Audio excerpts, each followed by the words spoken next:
Along the frontiers of a new nation, gunpowder served as both a source of cash and the fuel for a territory undergoing upheaval. Black powder drove the guns of pioneers, colonists, and Indians over America's vast plains and ancient mysteries, inspiring tales that would enthrall future generations. At the Popo Agie Rendezvous, the whispers of American, European, and Native voices mingled in the breeze as trappers, Cheyenne, and Arapaho Indians converged at Sublet's trading tent. A clerk from the Rocky Mountain Fur Company boasted loudly about the top-notch gunpowder he had brought from the States, offering to trade it at a fair price for fine hides or pelts. Feeling the need to win over his customers, the clerk pulled out a copper cup filled with a dram of powder from the keg behind him. He handed the cup to a seasoned trapper, who took a few grains, rolled them between his fingers, and then tasted them. All eyes were on the rugged mountain man as he gave a nod for the clerk to continue his demonstration. With a grin, the clerk sprinkled a small amount of gunpowder into an empty flintlock pan. When the frizzen was struck, a flash and a loud bang erupted as the rifle fired. Eyes moved from one person to the next, each face showing approval.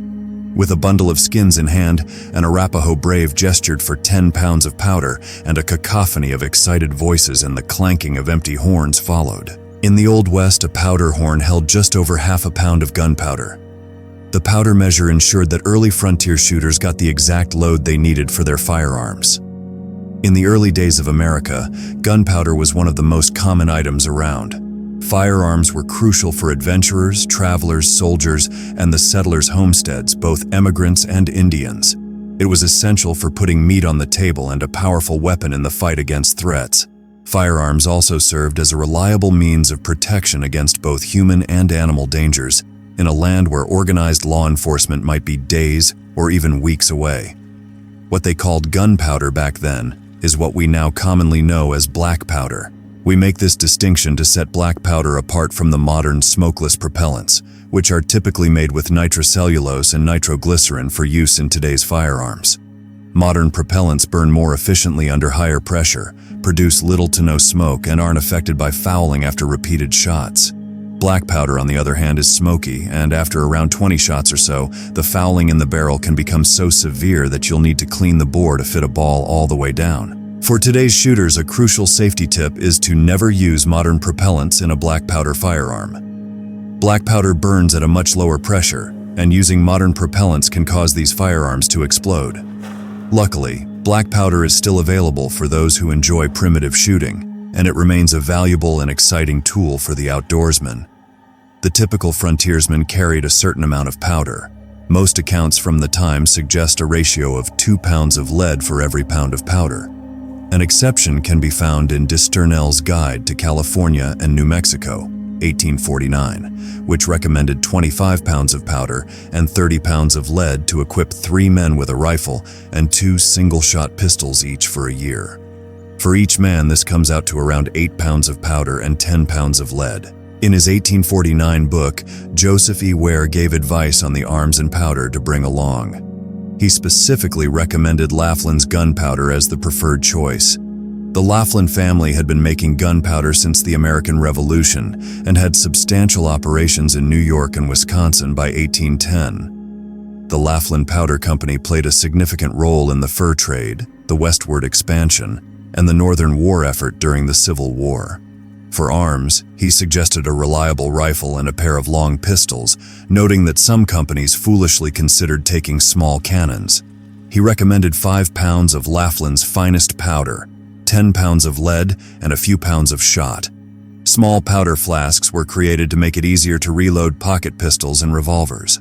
The loading lever dispenses powder from the flask into a spout, providing a pre-measured charge. In the wilds of the Old West, dealing with wet powder and troublesome bullets required some clever solutions. When powder gets wet and there's no screw to remove the ball, lay the firearm on the ground with the lock plate facing up, allowing it to sunbathe for several hours. Alternatively, prop the gun upright with the lock plate away from the fire and the primer pan empty. The heat will warm the barrel by acting as a reflector oven. To avoid any sparks from causing trouble, wrap a layer of linen or cotton around the lock. Keep the barrel pointed straight up and away from everyone. Once ready, prime and discharge. If that doesn't work, consult the next remedy. For extracting a dry-balled round or a bullet with a damp charge, use finely crushed regular gunpowder.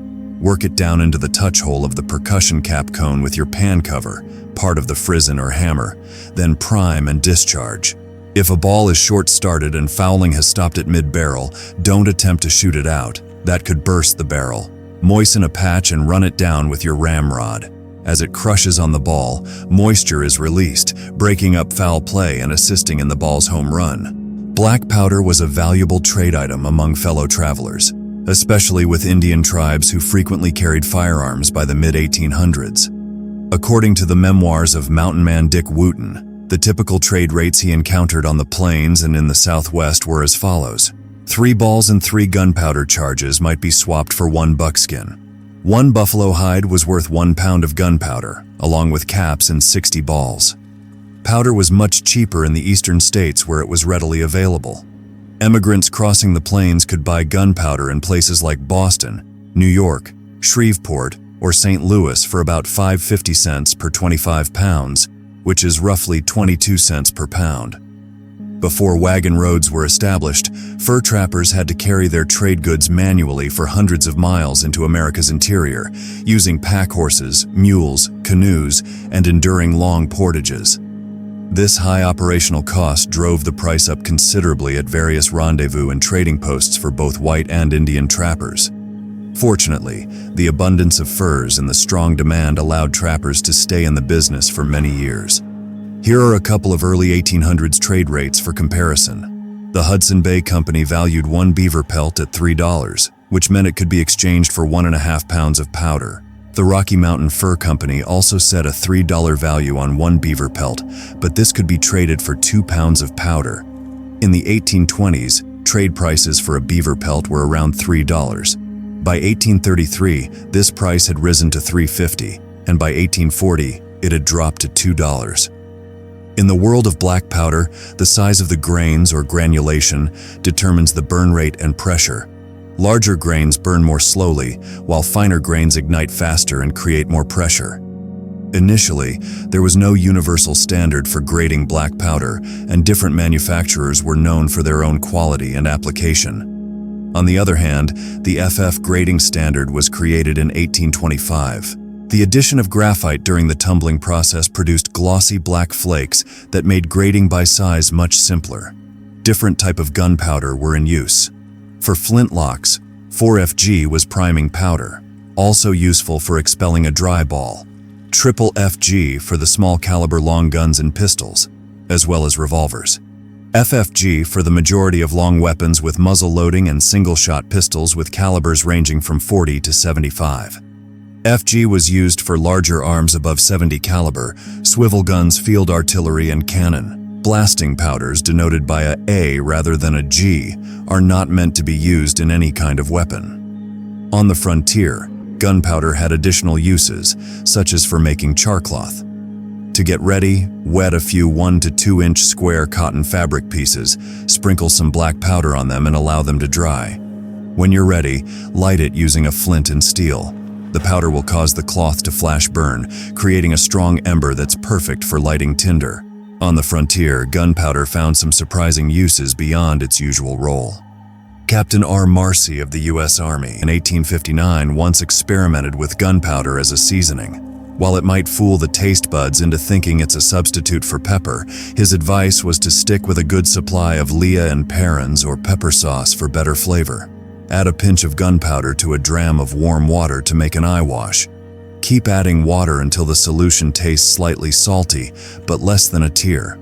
A paste made from black powder and water, when applied to the affected area, provides remarkable relief from poison oak and poison ivy rashes. It's said that the occasional puff of gunpowder smoke can drive insects away from camp. While it might not be more effective than tobacco smoke, detonating a cartridge in the tent has certainly provided its share of amusement over the years. Snow blindness, caused by the sun's glare off snow or sand, can burn the cornea and lead to temporary or even permanent vision loss. To counter this, wet some powder into a paste and apply it under the eyes. It reduces glare and serves as effective protection, much like the dark patches of feathers or fur seen on birds and mammals. When the rendezvous came to an end, both Indians and trappers went their separate ways. The trading outfits headed back to their trapping grounds. The various tribesmen returned to their ancestral lands, and the lone hunters set off for their hidden waterways deep within friendly territory. Each powder horn was topped off, and bullet bags were filled. The seasoned mountaineer adjusted the strap on his powder horn, casting a wistful glance at the sky. He might not rule the air or command its lightning, but for now the fire and smoke were his to control.